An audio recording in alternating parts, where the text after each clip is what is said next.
फूलन देवी का जन्म 10 अगस्त 1963 को उत्तर प्रदेश के जालौन जिले के पूर्वा गांव में हुआ था। वह मल्लाह जाति से थी, जो एक दलित समुदाय माना जाता है। उनके माता पिता बहुत गरीब थे।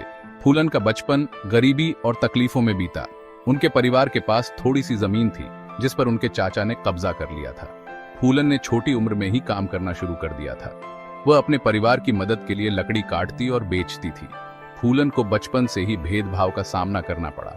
मेरा नाम फूलन देवी है, लोग बैंडेड क्वीन के नाम से जानते हैं। और हमें पता नहीं था कि इतना संघर्ष करने के बाद हम जिंदा रहेंगे और आज आप सबके बीच में भी पहुंचेंगे। इतना मान सम्मान भी हम पाएंगे, ये हमने कभी नहीं सोचा था। 4 साल हम जंगल में भटके। आपको पता होगा कि हमारे हिंदुस्तान में नहीं कहना चाहिए ऐसे मौके पर कहूंगी, बताऊंगी जो मेरे पे बीती है, कि हमारे सामंतशाही लोग, पैसे वाले लोग और खासकर मैं जात का नाम लूंगी तो लोग कहेंगे दुबई में जाके जात पुकारी रहेगी।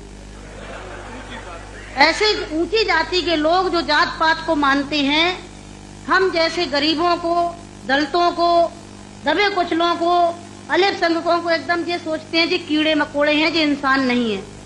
तो उन लोगों को मैंने बताया कि मैं इंसान हूं, अगर हमें तुम मारोगे तो हम भी चुप नहीं बैठेंगे, हम भी जवाब देंगे। और इसलिए मैंने कई दफे सोचा कि मैं आत्महत्या कर लूं, मर जाऊं। उन्हें स्कूल जाने की इजाजत नहीं थी। उन्हें ऊंची जाति के लोगों से अलग पानी पीना पड़ता था। फूलन का बचपन बहुत मुश्किल था। उनके जीवन में आगे आने वाले संघर्षों की यह तो बस शुरुआत थी। गरीबी, अशिक्षा और जातिगत भेदभाव ने उनके व्यक्तित्व को आकार दिया। आगे चलकर यही परिस्थितियां उन्हें एक अलग रास्ते पर ले जाएंगी। फूलन देवी का विवाह महज 11 साल की उम्र में पुट्टीलाल नामक एक व्यक्ति से कर दिया गया था। पुट्टीलाल फूलन से उम्र में बहुत बड़ा था। यह विवाह फूलन के लिए एक अभिशाप साबित हुआ।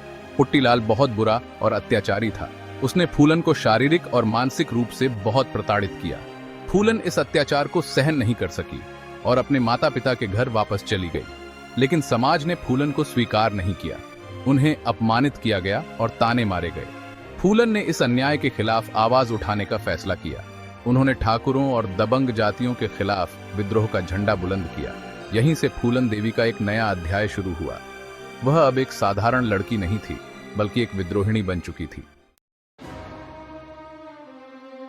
फूलन देवी चंबल के जंगलों में चली गई और डाकुओं के एक गिरोह में शामिल हो गई। जल्द ही वह अपनी बहादुरी और चतुराई के लिए जानी जाने लगी। फूलन ने अपने ऊपर हुए अत्याचारों का बदला लेने की कसम खाई थी। उन्होंने कई डकैतियां डाली और अमीरों और दबंगों को अपना निशाना बनाया। फूलन गरीबों और दलितों के लिए एक देवी की तरह बन गई। लोग उन्हें बैंडेड क्वीन और चंबल की रानी कहकर पुकारते थे।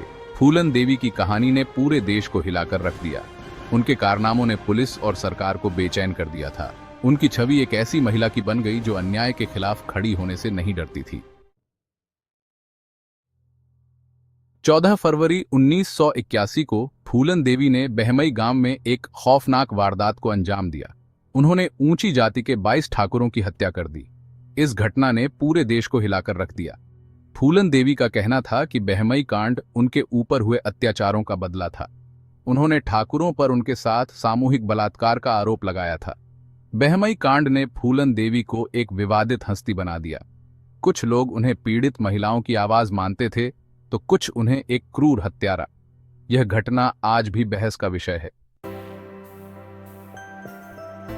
1983 में फूलन देवी ने तत्कालीन प्रधानमंत्री इंदिरा गांधी के सामने आत्मसमर्पण कर दिया। उन्हें 11 साल जेल में बिताने पड़े।